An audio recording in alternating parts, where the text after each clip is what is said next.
ఎంతమందికి వస్తుంది మీరు చెప్పండి? ఈ వీడియో చూసేటువంటి ఒకళ్ళు, ఇద్దరు, 10 మంది, 20 మంది, 100 మందో ఎంతమంది అయితే ఉన్నారో వాళ్ళల్లో ఎంతమందికి ఈ ముద్రా లోన్ల గురించి అవగాహన ఉంది? ఈ ముద్రా లోన్లు వచ్చిన వాళ్ళు ఎంతమంది, రాని వాళ్ళు ఎంతమంది? మీకు మీరే విశ్లేషణ చేసుకోండి. CGTMSE స్కీమ్ అని ఒకటి ఉంటుంది. ఆ స్కీమ్లో ఎంతమందికి డబ్బులు వచ్చాయి? తర్వాత స్టార్టప్, స్టాండప్, బ్యాంకుతో సంబంధం ఉన్నటువంటి కేంద్ర ప్రభుత్వ పథకాలు ఎప్పుడు కూడా మృగ్యమే. అవి ఎప్పుడు ఎండమావులే.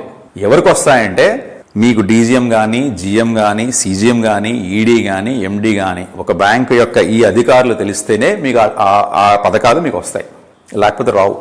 మీరు ఆన్లైన్ అప్లై చేసుకోండి, ఏదో ఒక కారణంతో బ్యాంకు రిజెక్ట్ చేస్తాడు దాన్ని. CGTMSE అనే స్కీమ్ చూసి బ్యాంకులకు ఎందుకంత భయమో నాకైతే అర్థం కావట్లేదు. నేను CGTMSE చైర్మన్ గారిని కూడా కలిసాను నేను బాంబేలో. ఆయన ఇదే ప్రశ్న వేశాను నేను. ఆయన అదే అంటే నాకు అర్థం కాదండి బ్యాంకులకు ఎందుకంత భయం అని. ఆ మాట బ్యాంకులకు ఎందుకు చెప్పడం కూడా నాకు ఇప్పటికీ అర్థం కాదు.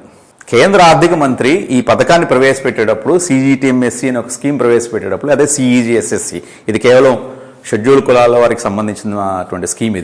ఇటువంటి పథకాలు ప్రవేశపెట్టేటప్పుడు బ్యాంకును ఎందుకు ఇన్వాల్వ్ చేస్తున్నారు? మీరు ఒక ప్రతి స్టేట్లోనో, లేకపోతే ప్రతి టౌన్లోనో, ప్రతి సిటీలోనో ఆ స్కీమ్ యొక్క దీన్ని బట్టి, స్కోప్ను బట్టి మీరు ఎందుకు డైరెక్ట్ అపాయింట్ చేయట్లేదు? ఢిల్లీలో ఒకే ఆఫీస్ ఉంటుంది, స్కీమ్ ఏదైనా కావాలంటే మనం అక్కడికి వెళ్ళాలి. తీరా అక్కడికి వెళ్ళిన తర్వాత అందులో పనిచేస్తున్న సంస్థలో ఉద్యోగులు ఈ స్కీమ్ మొన్ననే తీస్తారండి. యానిమల్ హస్బెండరీలో మీరు ఎప్పుడైనా వెళ్ళండి, మినిస్ట్రీ ఆఫ్ యానిమల్ హస్బెండరీ అని ఉంటుంది. పశు సంవర్ధక శాఖ, గొర్రె పిల్లలకి, కోళ్ళకి, ఆవులకి, గేదెలకి, చేపలకి, రొయ్యలకి, పెంపకాలకి వీళ్ళు డబ్బులు ఇవ్వాలి, వీళ్ళు సబ్సిడీ ఇస్తారు. బ్యాంకుతో లింక్ ఉన్నటువంటి ఏ స్కీమ్ పనిచేయదు, రాదు, జనాల దాకా వెళ్ళదు అది.